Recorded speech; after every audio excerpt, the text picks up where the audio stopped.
like I was telling you earlier, when I was your age, the thing that bothered me the most in my life was this birthmark on my face. It really was. You know, it took me through some struggles. I really hated this birthmark.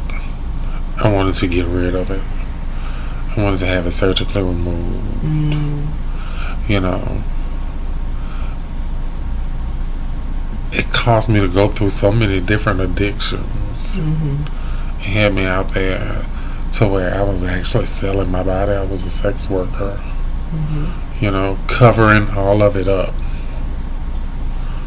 That's the first addiction.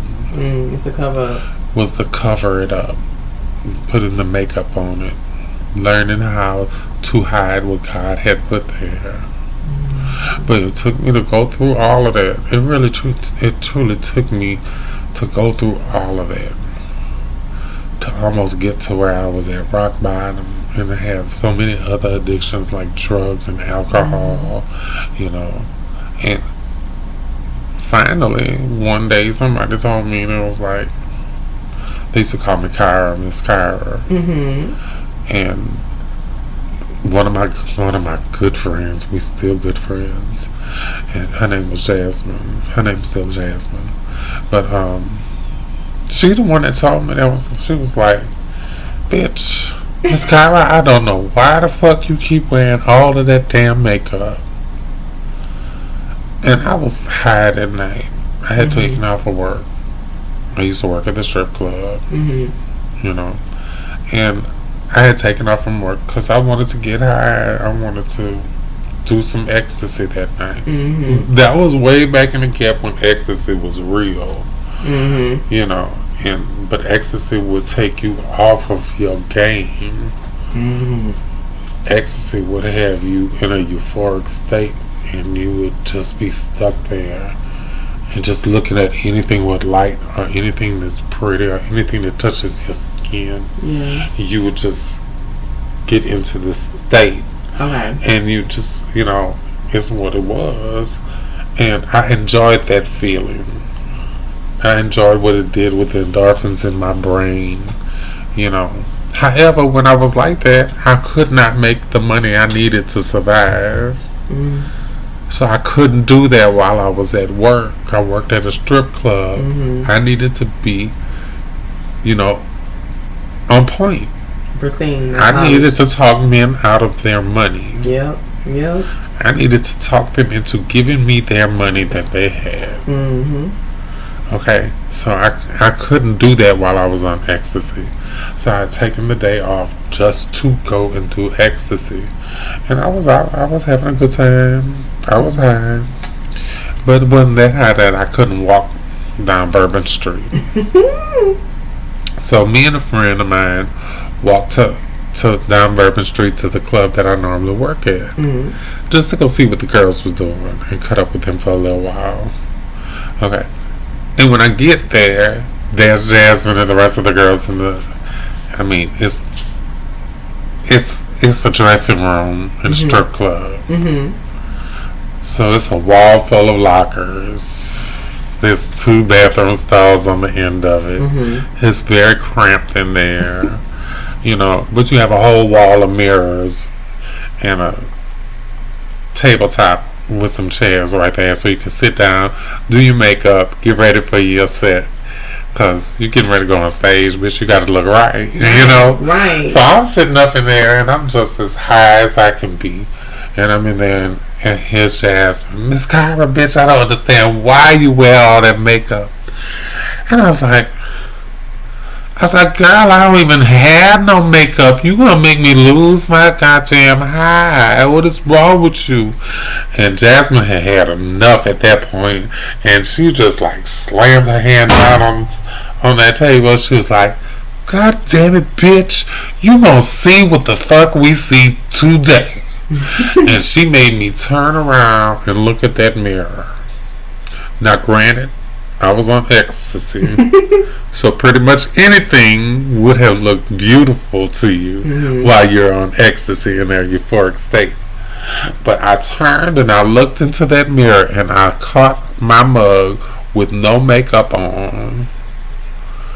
And for the first time in my 30-some years, I fell in love with my own skin. And it had kind of like sobered me right fast. And I needed to go home. I knew I needed to go home. So I went home. I slept that off. And I woke up the next morning. And not last night, bitch, I had to get up and go make my coin. Yes. A bitch gotta keep a roof over her head. Yes. That was my job. I needed to go to work. But unlike all those other days where I would have sat in that mirror for an hour or so, putting layers and layers of makeup on just to cover this birthmark up, I didn't do all of that. I didn't do it because I looked in the mirror and I remembered parts of what had went on the night before. And I said, well, you know what? We about to find out tonight. Ooh. Because I'm not doing all of that. Right. So I put a little lipstick on. I put a little mascara on. And a little lotion.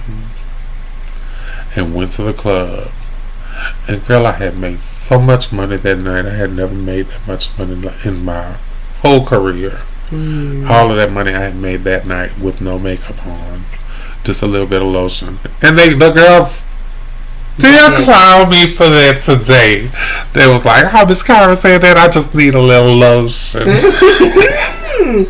But that's my sisters though, because I love them, because they made me real. It's nothing like coming into love with your own skin. If you can't love yourself, girl, how you gonna love somebody else? That's that sacredness there.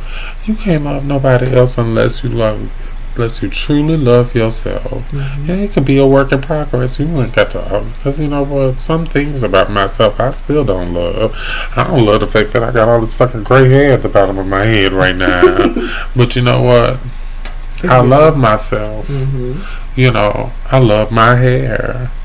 I do. And I realize some people love the gray in my hair as well. But that's just me. I'm a little vain. I'm going to be vain for quite a while more. I'm not ready to look like I'm the actual age that I am. By the way, I am 50. 50. I am 50 years old, people. Can y'all believe it? I am 50. None of y'all bitches better not say that I'm 50. I look like I'm 50. So I'm gonna have to whip some ass through this damn computer screen. Anyway, this is Kerry. Some people call me Miss Kyra. I kind of put Miss Kyra to rest because Miss Kyra was confused. She was doing things the way she thought the world wanted her to do things. Nowadays, I do things a little differently. I get out there and I try to make a difference in my community. I try to help people. I try to help people get through some of the struggles that I had to go through. There's some bad lighting, ain't it? I'm sorry, y'all. I'm gonna get this together, but this is my first time. Y'all see what's going on? That's right. A good friend of mine gave me this bottle of Sauvignon Blanc, House of Mandela. You know who you are. You gave it to me just last Sunday on my 50th birthday. It was the only bottle of wine I got for my birthday too. And you know what? I just finished drinking this bottle of wine. You know. So now here I am talking my truth. But anyway, this is my new YouTube channel, everybody. I don't know what I'm gonna call it yet. I've been toying with the idea of Kerry's Conversations, Conversations with Kerry in the kitchen. I'm gonna get in that kitchen eventually, and I'm gonna show y'all how to cook. You know, because that's how we do things in a black family. We sit around that doggone stove, and while we cooking and trying to feed people in our family, before you know it, some issues come up right there around that stove. And before you know it, we done talked through it and we came up with solutions around that very same stove. So that's what I've been thinking about, and that's what it's eventually going to get. But this is my first video. So I hope that it's reaching you guys. I truly hope it's reaching you guys. And I'm really on here to help my trans sisters of color. But it's not just for you guys. This is just for anybody who needs a word. So all I ask is that you respect this channel. I won't have to get ghetto on you hoes, cause I'm known to do that. But anyway, look for it. Chatting it up with Kerry in the kitchen.